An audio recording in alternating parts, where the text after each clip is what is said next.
자, 우리 이 말씀 가지고요. 이제 오늘부터 로마서 강해가 시작되는데요. 오늘은 다시 복음으로라는 제목으로 로마서 개론, 서론을 함께 살펴보도록 하겠습니다.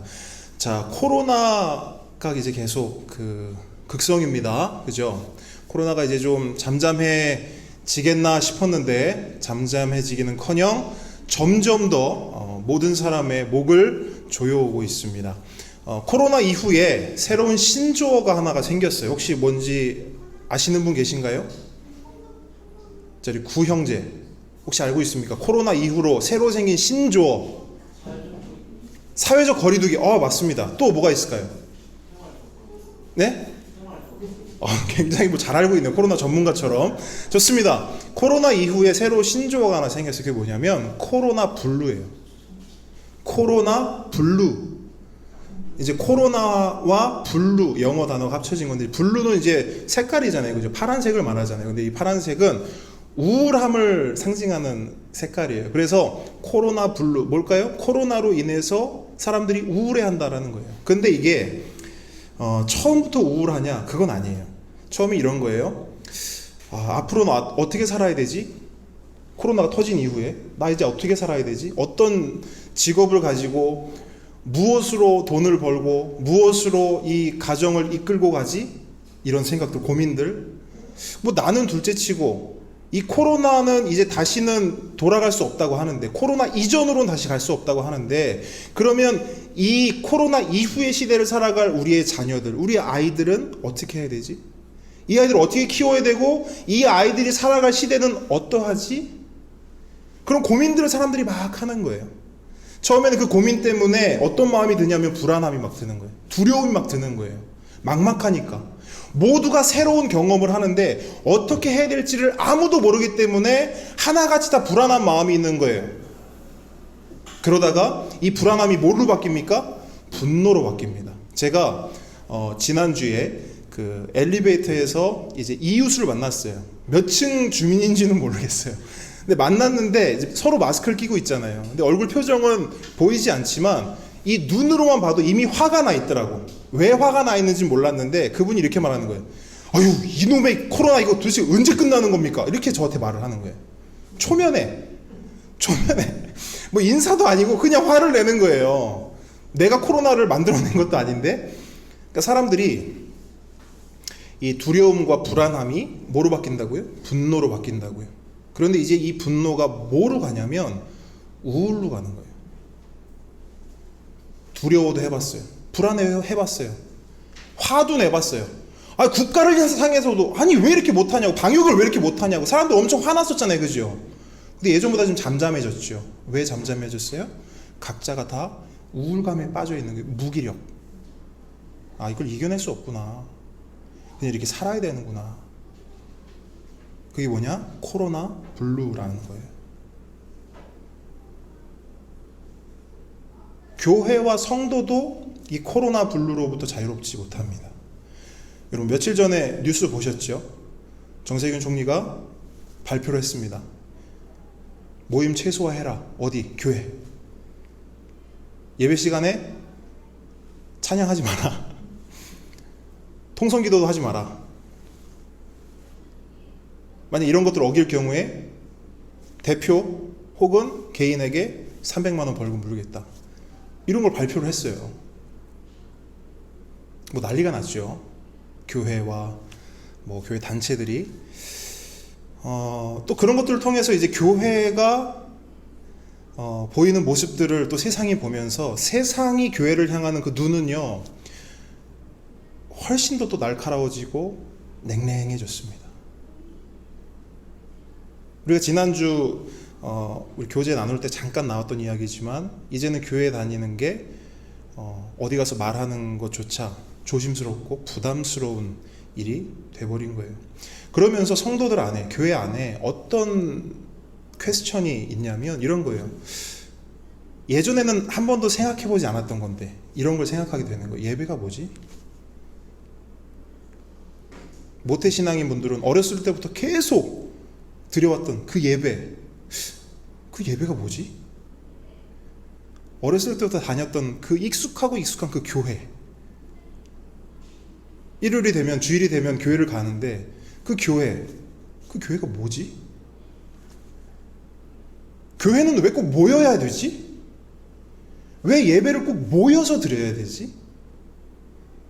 그냥 각자 예수 믿는 게 제일 중요하니까 모이지 않고 각자 그냥 예수 잘 믿으면 되는 거 아닌가? 이런 퀘스천들이 생겨나기 시작했어요. 그리고 결론적으로는 뭐가 생겼냐? 예수 믿는 건 뭐지? 예수 믿는다는 게 뭘까? 나 예수 진짜 믿고 있는 거 맞나?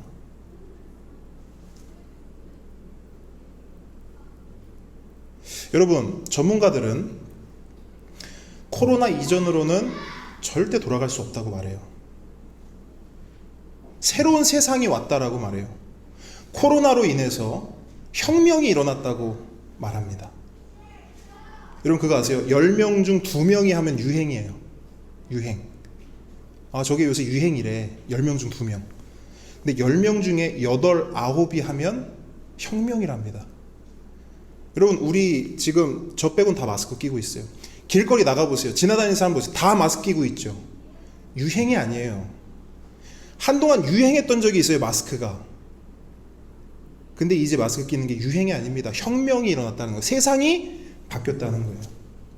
그렇다면 이러한 세상, 바뀐 새로운 세상에서 우리는 어떻게 살아가야 하는가? 교회로서, 성도로서, 예수 믿는 자로서 어떤 삶의 태도를 가지고 이 세상을 살아가야 하는가?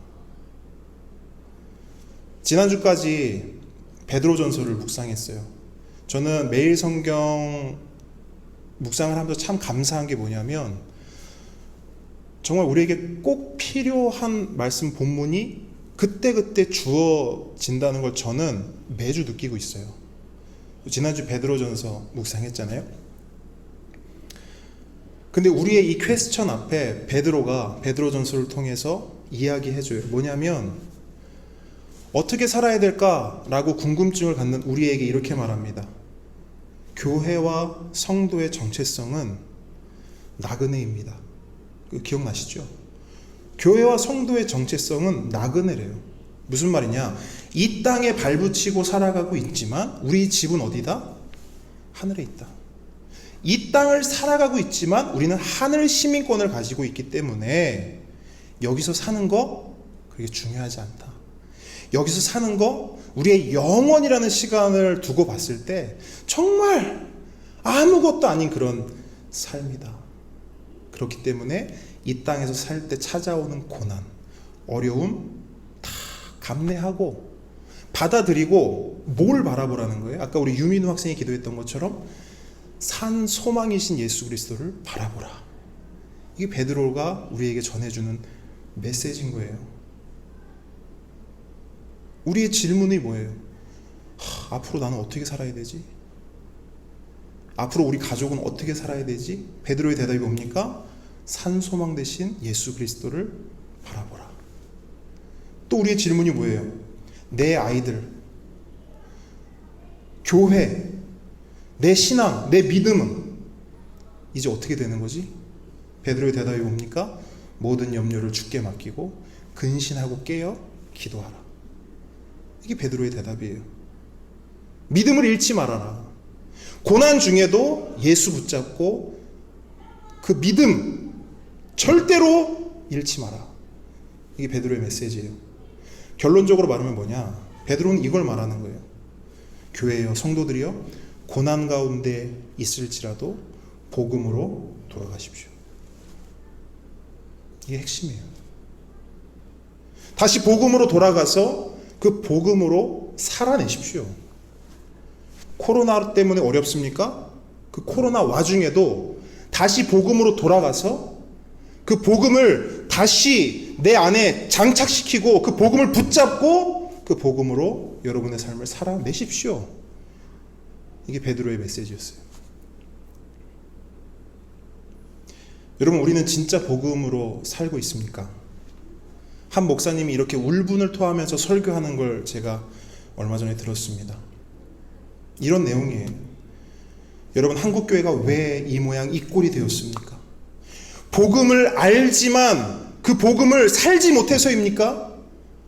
복음에 대한 지식은 있지만 복음에 대한 행함이 없어서입니까? 천만의 말씀입니다. 애초에 한국교회 안에 복음을 제대로 아는 자들이 없기에 이 모양 이 꼴이 된 것입니다. 울분을 토하면서 막 소리치시는 거예요.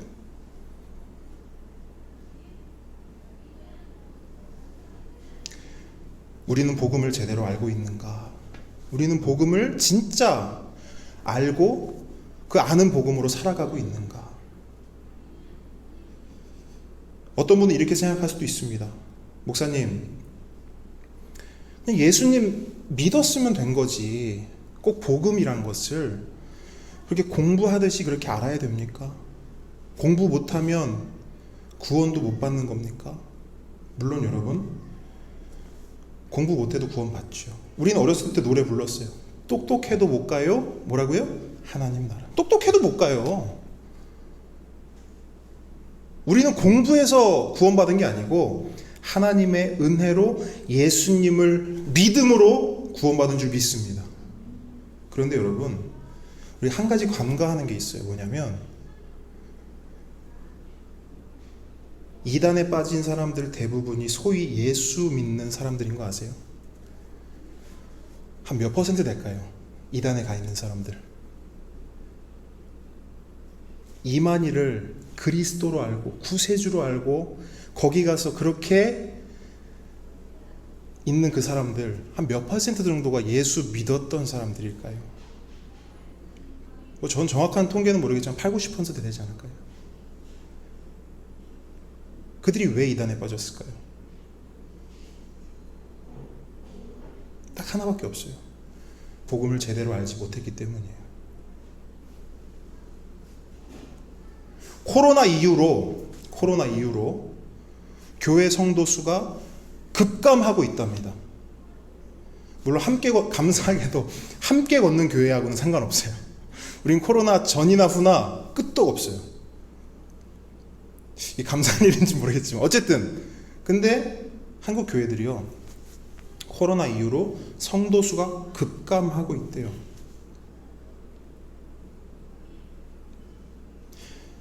코로나 때문에 힘이 들면 베드로의 메시지처럼 더 깨어 기도하고 더 예수님을 의지해야 하는데 왜 사람들은 코로나 이후에 교회를 떠날까요?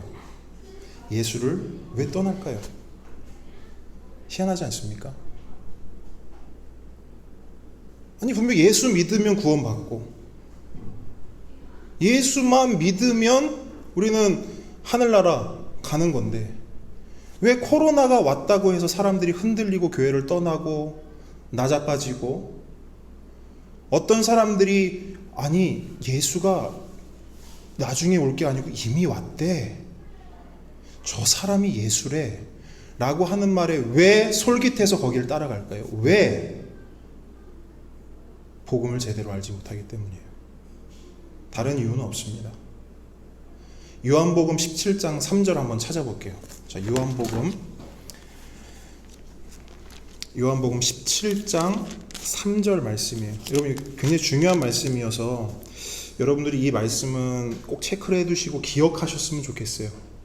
적어도 우리 함께 걷는 교회 성도들이라면 이 말씀만은 꼭 기억하세요. 왜 우리가 교회 다녀야 하는가? 왜 우리가 모여야 하는가? 왜 우리가 매일 성경을 매일 읽어야 하고 묵상해야 하는가가 여기 답이 있어요. 한번 같이 읽어볼게요. 17장 3절 시작. 영생은 곧 유일하신 참 하나님과 그가 보내신 자 예수 그리스도를 어떻게 해요? 아는 것이니이다. 여러분 이거 진리입니다. 말씀입니다. 영생은요, 다른 말로 하면 뭐예요? 구원이지요. 우리가 영생을 누리기 위해, 구원받기 위해 해야 하는 단 한 가지, 하나님과 예수님을 어떻게 해요? 아는 것이에요. 이거 외에 다른 것 없습니다. 우리에게 성경 66권이 주어진 이유는 다른 게 아니에요. 리모컨 올려놓으라고 주신 거 아니고, 그 다음에 교회 다니는 표시하려고 차에다 올려놓으라고 이거 주신 거 아니고요. 뭐 하라고 준 거예요? 알라고. 누구를? 하나님과 예수님을 알아서 뭐 하게요? 영생 얻으라고요. 구원 받으라고요. 왜 사람들이 교회를 떠나요? 왜 사람들이 이단에 기웃거립니까? 하나님과 예수님을 모르기 때문이지요. 하나님과 예수님이 우리에게 하신 일이 뭔데요? 그게 복음이라고요. 그걸 제대로 알지 못하기 때문에 엉뚱한 데 가서 저 사람이 예수네, 그리스도네, 메시아네 이야기하고 있는 거고요. 이걸 모르기 때문에 코로나 오니까 교회를 떠나버리는 거예요. 신앙 버려버리는 거예요. 왜요? 모르기 때문에. 그래서 이 66권은 우리에게 너무나 소중하죠. 물론 우리 알죠. 이 말씀이 소중하다고 중요하다고 이야기 많이 들었어요. 근데 왜 소중하고 왜 중요한지는 그렇게 많이 강조되지 않았잖아요. 근데 제가 지금 말씀드린 거예요. 성경이 말하고 있는 거예요. 이게 왜 중요하냐? 이게 왜 중요하냐? 이걸 알아야 하나님을 알고 예수님을 알 수 있다는 거예요. 그리고 그걸 알아야 영생을 얻을 수 있다고요.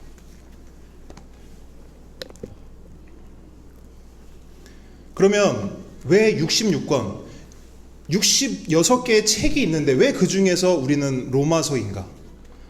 물론 앞으로 이제 66권 중에서 책을 한 권 한 권 우리가 같이 살펴보고 배울 거예요. 알아갈 거예요. 근데 왜 로마서인가?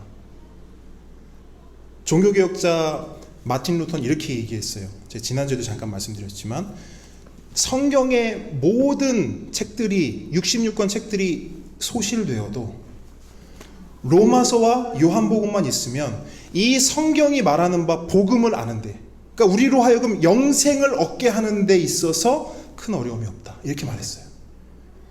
무슨 말이냐면 로마서 안에 우리로 하여금 영생을 얻게 하고 우리로 하여금 구원을 받게 하는 복음의 핵심, 그 진수가 로마서 안에 다 담겨 있다는 거예요. 로마서만 제대로 이해해도 우린 영생 얻을 수 있다. 구원받을 수 있다. 라고 하는 거예요. 그럼 반대로 로마서를 모르면 복음을 제대로 이해할 수 없다라는 말도 되는 것입니다. 그럼 로마서의 핵심 메시지는 무엇일까요? 바울이 로마서를 통해서 로마 교회를 향해 던진 핵심 메시지, 그게 오늘 설교 제목이에요. 따라해 보겠습니다. 다시 복음으로. 이게 핵심 메시지예요. 다시 복음으로 돌아가라. 로마 교회요, 다시 복음으로 돌아가십시오 라고 바울이 외치는 것입니다. 그럼 바울이 이렇게 외친 이유가 있겠죠. 그죠? 이유가 있겠죠. 아무 문제 없는데 이렇게 외치진 않았을 거예요. 로마 교회 안에 뭐가 있었기 때문에? 문제가 있었기 때문에. 자, 여러분, 로마서는 서신서죠. 그죠? 신약 성경에는 크게 4개의 덩어리가 있죠. 이제 마테마가, 누가, 요한, 요 4개를 이제 뭐라고 얘기하냐면 복음 역사라고 말해요. 그죠? 그 다음 덩어리가 뭐죠? 교회 역사를 담고 있는 사도행전이 있죠. 그리고 이제 마지막 덩어리가 뭐예요? 이 복음과 교회의 완성된 그림을 보여주는 요한계시록이 있죠. 예언서. 그죠? 그리고 그 외의 책들 있잖아요. 방금 열거한 책들 말고 나머지 책들은 뭐예요? 서신서죠. 그죠? 그 중에 하나가 이제 로마서인데, 서신서를 읽을 때 반드시 기억해야 될 게 있어요. 자, 다시 한번. 복음 역사는 뭘 기록하고 있냐면, 하나님이 예수님을 통해서 죄인들을 어떻게 구원하셨는지를 복음 역사에서 기록하고 있어요. 그죠? 그래서 이제 복음 역사가 끝나면 교회 역사로 넘어가는데, 이 교회 역사는 그 구원의 역사가 교회를 통해서 어떻게 땅끝까지 퍼져나가는지를 보여주고 있죠. 그죠? 그리고 요한계시록은 뭐냐면 그 복음과 구원의 역사가, 그 교회의 역사가 어떻게 완성되는지 그 그림을 보여주는 게 요한계시록이란 말이에요. 근데 보세요. 교회의 그 역사 가운데서, 교회의 역사 가운데서 그 교회를 통해서 구원과 복음이 뻗어져 나가는데 어떤 일들이 발생하냐면 교회 안에 자꾸 시끄러운 문제들이 발생하는 거예요. 그냥 교회를 통해서 복음과 구원이 잘 뻗어져 나갔으면 좋겠는데 교회를 세워놨더니 교회를 세워놨더니 그 안에 자꾸 여러 가지 문제들이 생기게 된 겁니다. 근데 여러분, 교회에 일어나는 문제는 딱 두 가지예요. 외적인 문제, 그 다음에 내적인 문제. 외부의 공격, 내부의 분열. 이 두 가지가 교회 안에는 늘 도사리고 있는 문제입니다. 그 외적인 문제는 뭐냐? 국가적 탄압, 불신자들의 핍박이에요. 그럼 내부의 문제는 뭐냐? 신자들 간의 다툼과 분쟁. 고린도전서 통해서 봤죠. 자기들끼리 뭐 누가 크냐, 누가 작냐, 막 누구 편이냐 싸우는 거 봤죠. 그런 분쟁들. 사랑 없음으로 인해서. 그죠? 그리고 또 하나의 내부적 문제가 뭐냐면 이단 문제예요. 이단 문제. 그러니까 교회 안에는 크게 두 가지, 그 다음에 뭐 하나까지 하면 세 가지 이렇게 문제가 있는 거예요. 외부의 핍박, 그 다음에 내부적으로는 분쟁과 이단 문제. 그 문제들을 해결하기 위해서 쓰여진 책이 서신서라는 거예요. 그럼 서신서를 읽을 때는 우리가 어떻게 읽으면 되냐면 당시 교회 안에 어떤 문제가 있었는가, 그리고 그 문제에 대해서 성경은 뭐라고 말하고 있는가. 더 나아가서 그러면 그 당시 그 교회에 있었던 문제가 오늘날 나에게, 우리에게는 없는가? 그러면 그 문제를 성경의 관점에 비추어 봤을 때 어떻게 해결할 수 있을까? 요 네 가지 질문을 하면서 서신서를 읽으면 100점짜리인 거예요. 그럼 우리가 로마서 서신서를 읽을 때도 같은 관점으로 봐야겠죠. 자, 다시 한번 로마서의 핵심 메시지가 뭐라고 말씀드렸습니까? 다시 복음으로, 그죠? 다시 복음으로. 이거는 바울이 로마 교회에게 던진 답이에요. 그러면 문제를 볼 수 있겠죠. 왜 복음으로 돌아가라고 했을까? 왜 다시 복음이라는 답을 줄 수밖에 없었을까? 그걸 알아봐야겠죠. 자, 그 문제를 알기 위해서 로마 교회의 역사와 그 배경을 한번 살펴보도록 하겠습니다. 자, 여러분, 로마 교회를 누가 세웠을까요? 고린도 교회는 누가 세웠죠? 바울이 이렇게 얘기했어요. 내가 너희를 낳았다. 기억나시죠? 고린도 교회는 바울이 세웠어요. 그럼 로마 교회는 누가 세웠을까? 로마 교회. 근데 로마 교회는 성경에서 누가, 이 사람이 세웠다라는 기록이 분명하게는 없어요. 다만 성경은 우리에게 아주 작은 퍼즐 조각 하나를 쓱 던져줍니다. 그 퍼즐 조각이 어디 있냐면요, 사도행전 2장 한번 가보시겠어요? 사도행전 2장 10절에 보면 아주 작은 퍼즐 조각 하나를 남겨뒀어요. 로마 교회를 누가 세웠는지에 대한. 자, 10절 말씀 한번 같이 읽어보겠습니다. 시작. 부르기아와 밤빌리아, 애굽과 및 구레네에 가까운 리비아 여러 지방에 사는 사람들과 로마로부터 온 나그네 곧 유대인과 유대교에 들어온 사람들과. 자, 이게 퍼즐 조각이에요. 아주 작은 힌트입니다. 이 말씀, 지금 사도행전 2장의 이 배경이 어떤 상황이죠? 어떤 사건이 이제 곧 일어날 거죠? 주후 30년에 있었던 오순절 성령 강림 사건이 일어나기 직전이에요.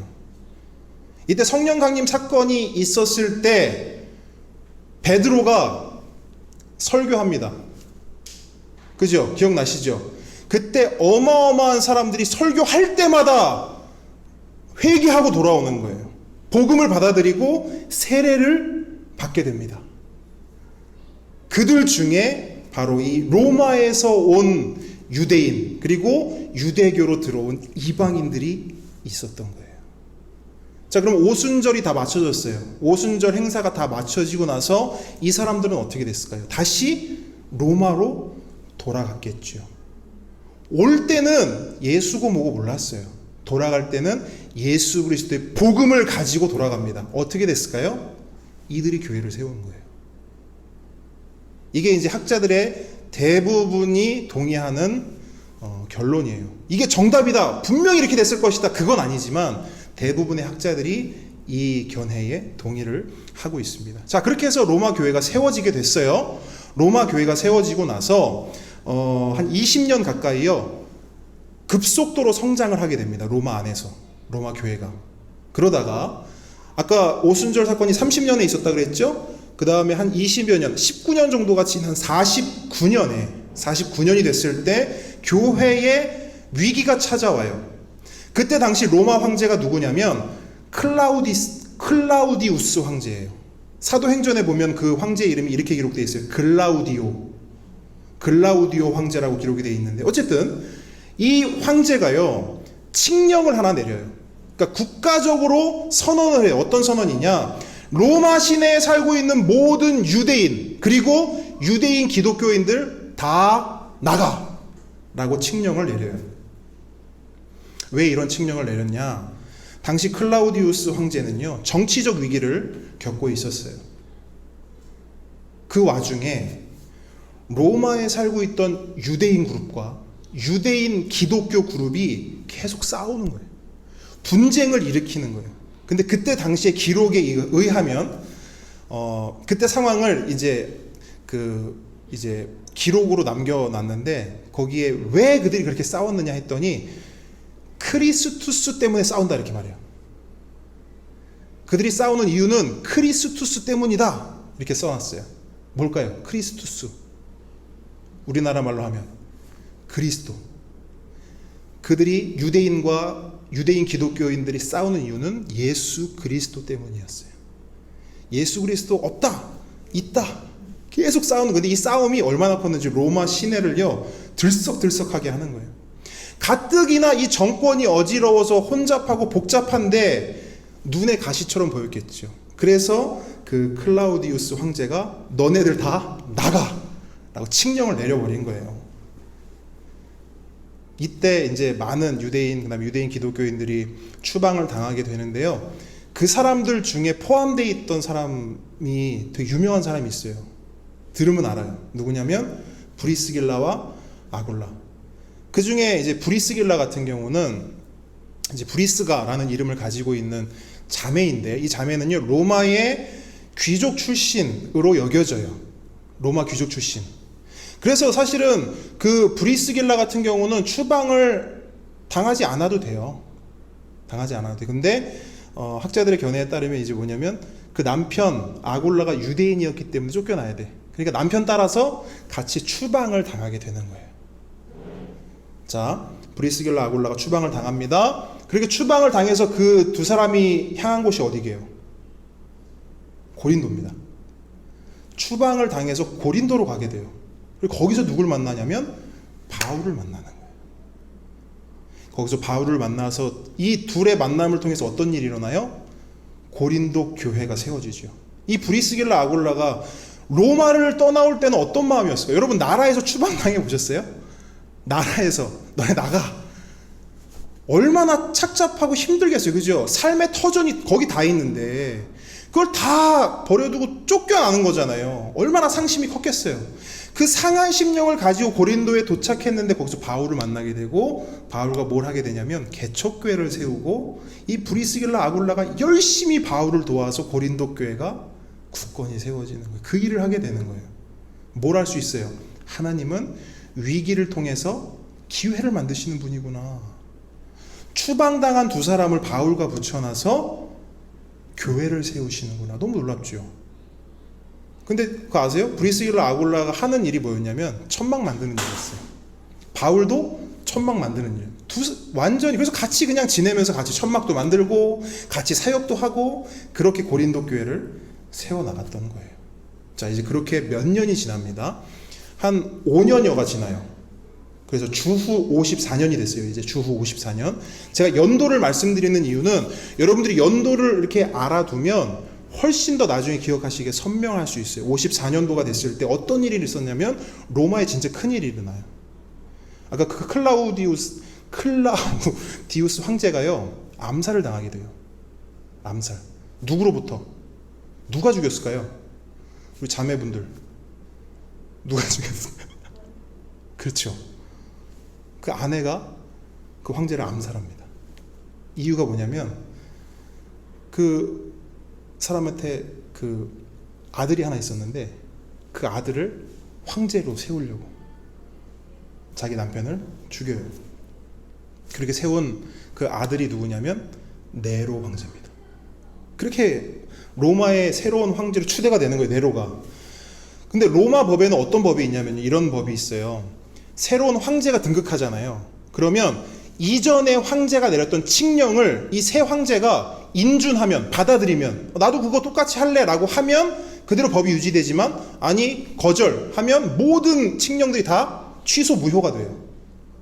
그러면서 5년 동안 쫓겨났던 유대인과 유대인 기독교인들이 어떻게 돼요? 다시 로마로 돌아올 수 있게 돼요. 왜? 네로 황제가 그 칙령들을 다 거부했거든요. 그래서 그 계기를 통해서 다시 유대인과 유대인 기독교인들이 다시 로마로 돌아올 수 있게 되었습니다. 그러니까 어떻게 보면 교회로서는 굉장히 좋은 일이죠. 근데 이 좋은 일과 굿뉴스, 배드뉴스 항상 같이 온다고요. 그렇게 새로 로마 교회 돌아왔습니다. 근데 로마 교회에는 그때부터 본격적으로 문제가 생기기 시작해요. 자, 교회에는 몇 가지 문제가 있다고요? 두 가지 문제. 로마 교회의 이 두 가지 문제가 본격적으로 시작이 됩니다. 첫 번째, 외부의 문제였어요. 로마는 종교 포용 정책으로 인해서요, 대부분의 종교들을 법적으로 인정해 줬어요. 그래서 유대교도 인정이 됐어요. 기독교도 인정이 됐습니다. 근데 대신 유대교의 어떤 분파 정도로 처음에는 어쨌든 종교가 인정이 됐어요. 그 자체가 불법이 아니었어요. 인정이 됐어요. 그런데 중요한 게 있었어요. 모든 종교 위에 하나의, 로마에서 권장하는 하나의 종교가 있었는데 이 종교를 믿고 따라야만 그 종교들도 인정받을 수 있었어요. 이 종교가 뭐냐면 로마 황제를 숭배하는 종교였어요. 그래서 로마인들은, 로마 신라에 거주하는 사람들은요, 이렇게 인사를 했어야 돼요. 시저는 나의 주님이십니다. 길을 가다가 만나, 시저는 나의 주님이십니다, 이렇게 말하면 상대방도 맞습니다, 시저는 나의 주님이십니다, 이렇게 인사를 해야 되는 거예요. 또 중요한 게 뭐냐면 매년 새해가 될 때마다 모든 로마 시민들이요, 만신전으로 모여, 판테온이라 불리우는 만신전에 모여가지고 다 같이 공개적으로 고백해요. 시저는 나의 주님이십니다. 이 고백을 하는 거예요. 이 고백만 하면 어떤 종교를 믿든지 상관없다. 이게 로마의 종교 정책이었어요. 그런데 그리스도인들이 이걸 할까요, 안 할까요? 안 해요. 안 해요. 고집을 피우는 거예요. 그 사람들이 그때도 이렇게 말했어요. 그거 그냥 인사야. 그거 그냥 한번 하고 편하게 신앙생활 하자. 이렇게 융통성이 없어. 그냥 그거 인사하는 거잖아. 마음 담지 말고 그냥 시전 나의 주님이십니다 해버리자 라고 말하는 당시 사람들이 있었어요. 우리나라에도 비슷한 일이 있었죠. 신사참배. 그죠? 신사참배도 비슷해요. 와서 신사에 절하라는 거예요. 어떤 일이 있었습니까? 한국의 장로교단 등 주요 교단들이 일제의 탄압에 굴복해서 공식적으로 신사참배를 결의했죠. 거기에 반대했던 사람들, 주기철, 손양원 목사님, 일부 목회자들만 개인적으로 그 신사참배를 거부했죠. 성도들이 뭘 알아요? 목사들이 괜찮다고 하니까 온 교회가 가서 신사참배한 거예요. 그때도 똑같이 말했어요. 이거 그냥 하나의 의식이고 행사일 뿐이야. 이거 신앙과 상관없어. 종교 아니야. 믿음과 상관없어. 그냥 하고 편하게 예수 믿읍시다. 다 같이 가서 했어요. 대신에 그걸 거절했던 주기철 손영 목사님 그 일대기들을 보면 진짜 모진 고난과 협박 속에서 목숨을 잃게 되었죠. 당시 그리스도인들 가운데도 그렇게 하는 사람들이 있었어요. 정말 미련할 만큼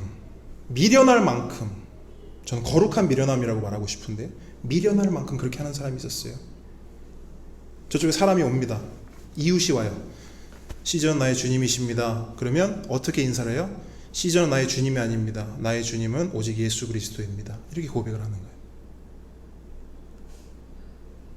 그로 인해서 오는 결과는 뭐냐면 모든 경제 활동을 할 수가 없어요. 취직 안 됩니다. 알바 안 돼요. 돈을 벌 수 있는 모든 것들이 박탈돼요. 그 정도 수준이면 상관이 없는데 목숨까지도 이렇게 되는 거죠. 그 당시에도 편하게 신앙생활 할 수 있는 방법이 있었어요. 시전 나의 주님이십니다 라고 고백하고 그냥 내 신앙생활 하면 됐었어요. 그런데 불편하게 미련하게 신앙생활 할 수 있는 방법도 있었죠. 시전 나의 주님 아닙니다. 나의 주님은 오직 예수 그리스도이십니다. 이러한 외부적 핍박이 교회 안에 있었어요. 로마 교회 안에. 이런 외부적 핍박이 있었을 때 내부적, 그러니까 교회 안에서라도 조금 잠잠하고 서로를 좀 보듬어주고 안아주고 격려해주고 응원해주고 우리 산소망이신 예수님만 바라보자, 죽더라도 우리 예수님만 붙잡고 가자, 이렇게 내부 결속이 됐으면 참 좋았을 건데 내부적으로도 문제가 일어나요. 자, 5년여 동안 추방되었던 유대인 기독교인들이 다시 로마 교회로 돌아왔어요. 그랬더니 그 교회 안에는 이미 누가 또 자리를 잡고 있어요? 이방인 기독교인들이 이미 그 교회를, 장악이라는 표현은 그렇지만 어쨌든 그 중심축이 되어서 로마 교회를 이끌어가고 있었어요. 어떤 일이 일어날까요? 이방인 기독교인들과 유대인 기독교인들 간의 알력 다툼, 힘겨루기가 시작됐어요. 분쟁이 시작됐습니다. 갈등이 끊이지 않았습니다. 그 와중에 이단까지 들어와요. 어떻게 이단이 들어오냐? 자, 유대인 기독교인들만 다시 로마로 돌아온 게 아니라 누구도 돌아왔어요? 유대인들도 돌아왔어요. 이전에 했던 싸움 있죠. 유대인 기독교인들과 유대인들이 붙었었던 크리스투 논쟁이 2차전이 발생한 거예요. 근데 이 유대인들이 이제 머리를 썼어요. 뭐냐? 우리 교회로 들어가자. 그러면서 들어가가지고 유대인 기독교인들을 어떻게 회유하냐면 이런 거예요. 야, 믿음 좋아. 좋지. 믿는 거 좋아. 근데 믿는 거 가지고는 안 돼. 율법도 지켜야 돼. 믿되 율법을 지켜야 구원이 완성되는 거야. 야, 믿음 좋아. 근데 할례도 받아야 돼. 그래야 너희들 구원이 100% 완성되는 거야. 라고 사람들을 회유하기 시작했어요. 근데 로마는요, 이런 그 유대인들의 어떤 이단적 그 발언과 공격에 취약할 수밖에 없는 약점을 가지고 있었어요. 자, 로마 교회가 어떻게 생겼다 그랬죠? 사도들에 의해 생겼나요? 제자들에 의해 생겼나요? 아니죠. 오순절 성령 강림 사건 때 있었던 설교를 듣고 은혜 받아서 그 은혜 가지고 돌아와서 세운 게 로마 교회라고요. 그죠? 자, 보세요, 여러분. 은혜 받은 게 얼마나 가든가요? 길지 않아요.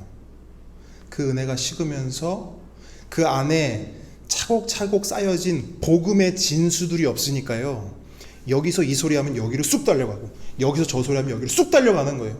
중심이 없으니까, 내가 복음을 제대로 알지 못하니까 여기서 이게 복음이라고 하면 쑥 달려가고, 여기서 아니야 그거 아니고 이게 복음이 하면 쑥 달려가는 거예요. 이만희가 예수래 그럼 쑥 달려가는 거예요. 야, 교회 다녀도 소용없대. 쑥 달려가는 거예요. 뭐가 없으니까, 복음이 제대로 이 안에 없으니까. 로마 교회가 딱 그랬어요. 제대로 된 복음을 가르칠 사람도 없었고 제대로 된 복음을 들을 기회도 없었어요. 그러니까 이단이 공격해오니까 나자빠지는 거예요.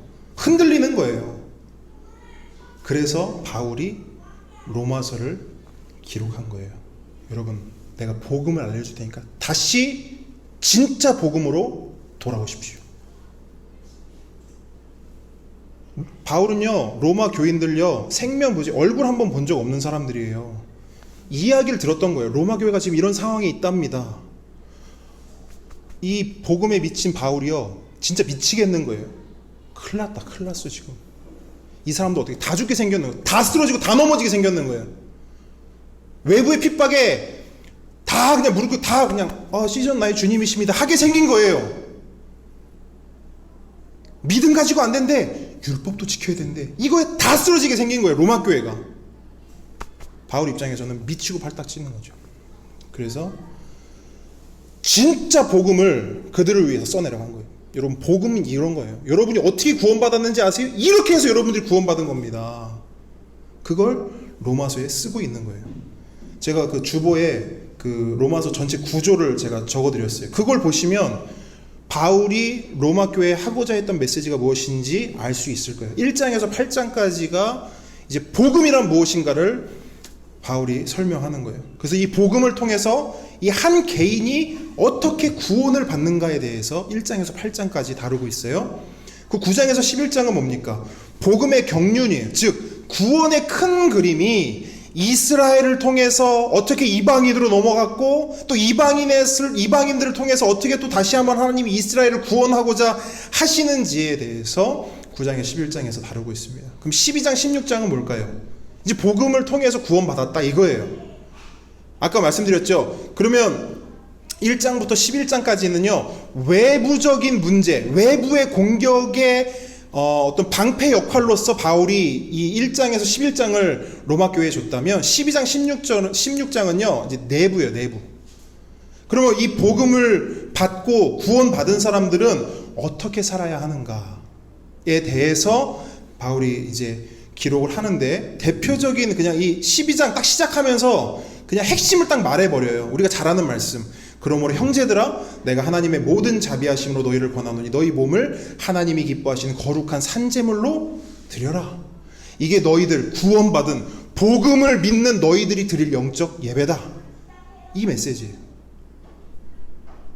이 메시지가 바울이 그들로 하여금 교회 안에서 형제와 자매들이 어떻게 지내야 하는지, 어떻게 배려하고 알력 다툼과 서로 간의 분쟁이 아니라 어떻게 하면 뜨겁게 사랑하고 어떻게 하면 서로 섬기고 어떻게 하면 권리 포기할 수 있는지를 이제 12장 16장에서 말해주고 있는 것입니다. 그러니까 이 1장부터 16장까지의 내용들은 결국 교회들을 향한 로마 교회, 더 나아가서 모든 교회들을 향한 바울의 외침이 기록되어 있는 거예요. 다시 복음으로 돌아가십시오. 다시 복음으로 돌아가십시오. 흔들리지 말고 포기하지 마십시오. 계속해서 복음으로 살아가십시오. 이 외침, 이 메시지를 이제 우리도 살펴볼 거예요. 이 메시지가 함께 걷는 교회에 이제 도착한 겁니다. 그래서 바울의 그 메시지, 다시 복음으로 돌아가라고 하는 이 코로나 시국, 전혀 새로운 혁명적 시대가 이제 우리 앞에 놓여져 있는데, 이 시대를 우리가 어떻게 살아가야 하는가? 바울은 딴소리 안 해요. 코로나? 그건 뭔지 모르겠고 복음으로 돌아가십시오. 어떤 분들이 이런 얘기를 해요. 지금 코로나 이걸 보면서 뭐 국가도 막 여러 가지 제재하고 뭐 종교 탄압이라고 표현도 하더라고요. 이런 것들을 보면서 뭐라고 표현하냐면 마지막 때라는 거예요. 진짜 마지막 때라는 거예요. 저는 그분들께 이렇게 얘기하고 싶어요. 요한계시록을 일단 먼저 읽어보시고 서신서들을 좀 보십시오. 교회들이 받았던 핍박이 어느 정도 수준이었는지. 이 코로나가 왔다고 마지막 때다, 뭐 소모임 하지 말라 그랬다고 마지막 때다, 물론 그렇게 생각은 할 수는 있죠. 그런데 초대교회가 받았던 그 고난, 그 어려움, 진짜 대난리. 지금이야 이렇지 않지만 이제 그 네로 황제가요, 이제 이때 당시로부터 한 10년만 지나면요, 어마어마한 정말 말도 안 되는 일을 저지르거든요. 이제 우리가 이제 살펴볼 건데, 그런 고난 중에도 예수님이 오시지 않았어요. 그때 그 사람들 다 그렇게 생각했거든요. 진짜 마지막 때라고 생각했거든요. 그러니까 우리가 지나는 이 시대는 막 마지막 때다, 정부와 싸우자, 이럴 때가 아니에요. 막 청원 올려가지고 우리가 정부를 막 싸워야 됩니다, 반대해야 됩니다, 이럴 때가 아니고, 우리가 해야 될 일은 뭐냐면 다시 복음으로 돌아가는 거예요.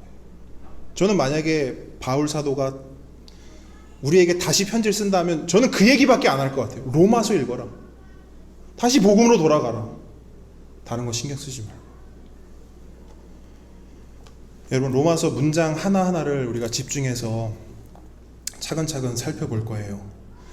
그래서 로마서를 언제 끝나겠나, 이거 로마서 언제까지 할 것인가, 1년이 넘게 걸릴 수도 있습니다.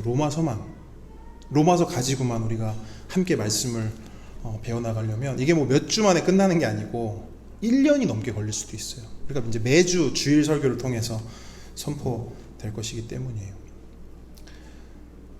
자, 우리의 문제는 상황과 환경에 있지 않습니다. 코로나는 우리의 진짜 문제가 아니에요. 우리의 진짜 문제는 복음에서 멀어지는 것입니다. 복음을 제대로 알지 못하는데 복음을 제대로 알려고 하지 않는 것이 우리에게 있는 진짜 문제입니다. 그래서 로마서를 통해 복음을 제대로 알고 그 복음을 붙잡고 주님 오실 그날을 바라보며 이 땅의 나그네로 우리가 함께 걸어가는 저와 여러분 되기를 축복합니다.